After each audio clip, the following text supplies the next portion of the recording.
Mahigit sa 300 milyong pinsala naman sa palay at corn sector dinaranas ngayon ng Bicol Region.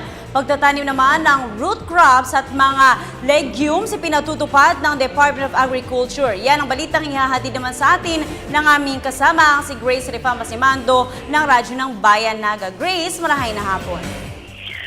Magandang hapon, Princess. Ipinahayag ngayon ni DA Deputy Director Elena de los Santos na dito sa Bicol Region ay abot sa halos 7,000 hectares na ng palayan with no chance of recovery ang apektado ng labis na init ng panahon. Ang maisa naman ay nasira na ang mahigit sa 300 hectares at wala ng pag-asa pang makarecover ito. Sa kabuuan, ang rice sector sa Bicol ay dumaranas na ng halagang mahigit 300 million damage at ang corn sector naman ay abot na sa mahigit 10 million ang pinsala. Sa ngayon, upang agad ay maibsan ng paghihirap at kalugihan ng mga magsasaka at magtatanim, namumudmud na ang Department of Agriculture ng mga binhing tatagal sa init at hindi kailangan ng maraming tubig.